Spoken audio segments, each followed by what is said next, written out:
Good morning, class 7. This is the second clip of chapter 14 of geography, our changing earth.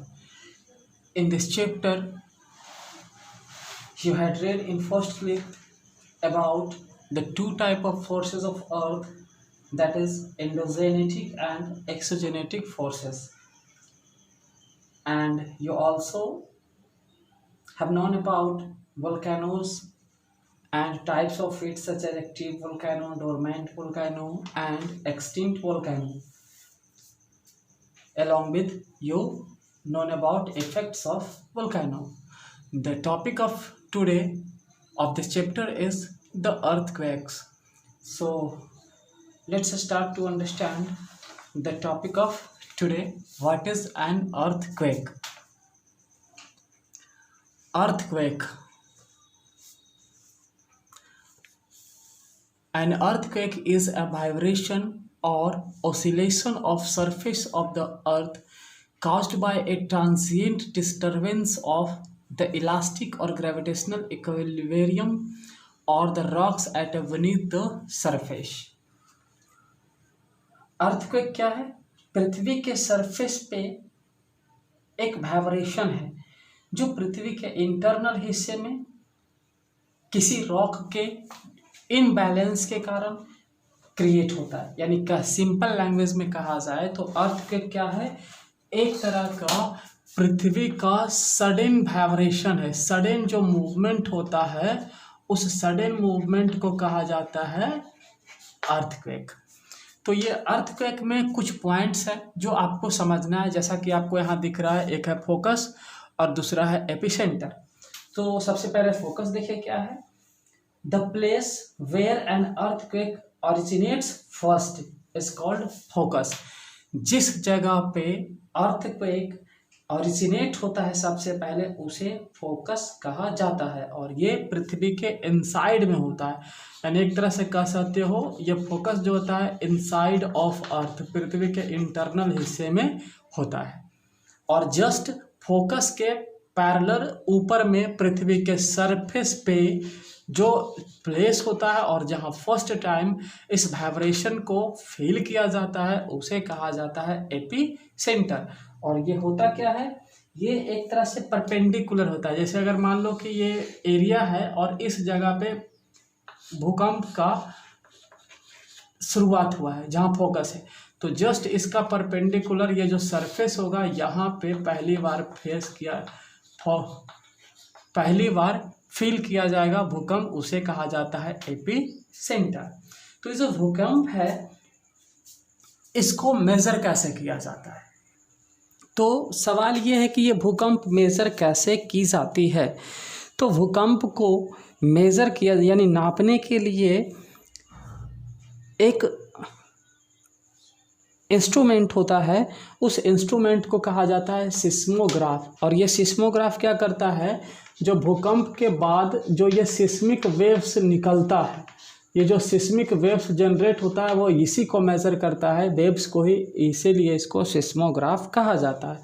और जो study की जाती है इस सिस्मिक वेव्स का, उस स्टडी को कहा जाता है सिस्मोलॉजी। तो अब यहाँ पे एक और सवाल क्रिएट हो रहा है कि ये जो भूकंप है इसका कारण क्या क्या हो सकता है। तो भूकंप का कारण देखिए क्या क्या हो सकता है। भूकंप का कारण है सबसे पहले पृथ्वी के जो इंटरनल हिस्से में जो रॉक्स है उसमें किसी भी तरह का, ये जो इंटरनल हिस्से होता है उस इंटरनल हिस्से में जो रॉक्स है, इस रॉक्स में किसी भी तरह का जो इनबैलेंस होता है उसे ही वही पृथ्वी के वोल्केनिक इरप्शन का कारण होता है। इसके अलावा अर्थक्वेक का कारण होता है। इसके अलावा वोल्केनिक इरप्शन, फॉल्टिंग और फोल्डिंग, गैसोज एक्सपेंशन, ये सब चीज़ें भी भूकंप का कारण हो सकती है।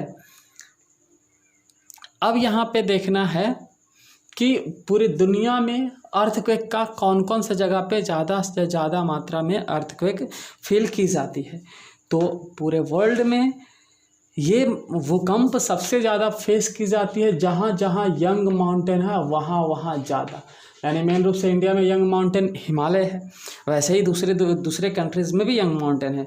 तो इसका 3 बेल्ट माना गया है। सबसे पहला है सरकम पैसिफिक बेल्ट, देख लीजिए आप यहाँ पे, सबसे पहला है सरकम पैसिफिक बेल्ट, दूसरा है मिड कॉन्टिनेंटल बेल्ट और तीसरा है मिड अटलांटिक बेल्ट। तो देखिए यहाँ लोकेशन दिया हुआ है, जैसे मिड कॉन्टिनेंटल बेल्ट का दिया हुआ है, ये एपिसेंटर है इसका अल्पाइन हिमालय जो यूरेशिया में, नॉर्दर्न अफ्रीका और नॉर्दर्न अफ्रीका में। इसी तरह से नीचे मिड अटलांटिक बेल्ट भी देख सकते हैं। ये सब क्षेत्र है जहाँ पे भूकंप ज़्यादा मात्रा में आती है। तो इस भूकंप का इफेक्ट क्या क्या हो सकता है, आगे का पॉइंट वही अब देख रहे हैं, भूकंप का क्या क्या इफेक्ट होता है।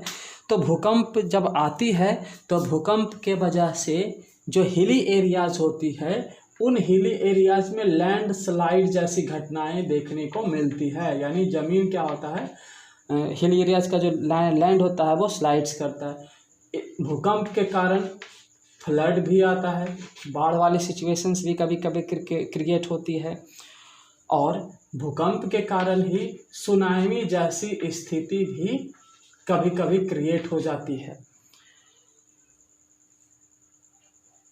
इसके अलावा भूकंप जो है बहुत ज़्यादा डैमेज करता है, जैसे बिल्डिंग्स का गिर जाना जो ही इंसानों के द्वारा बनाई जाती है। इसीलिए ये जो भूकंप का जो डिस्ट्रक्शनल एक्टिविटी है, इसी को देखते हुए बिल्डिंग्स इस तरह से बनाई जाती है जो भूकंप के झटके को बर्दाश्त कर सके, क्योंकि भूकंप को पहले से पता करने के लिए कोई टेक्नोलॉजी है नहीं। जब ये आती है तो सिर्फ इससे बचा जा सकता है कुछ सावधानी बरत करके।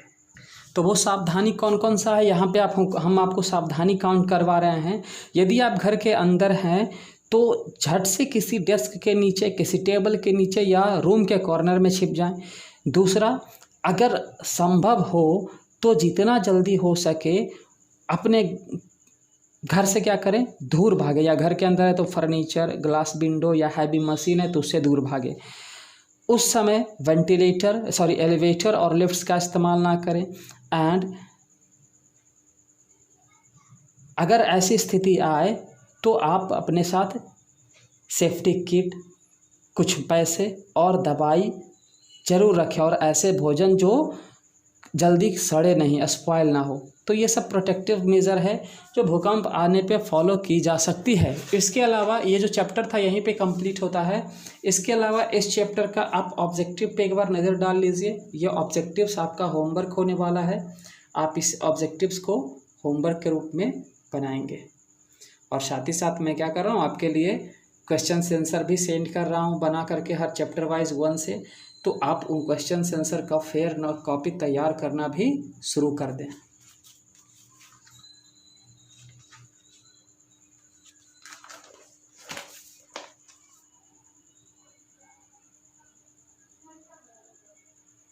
दैट्स ऑल, आज के लिए बस इतना ही।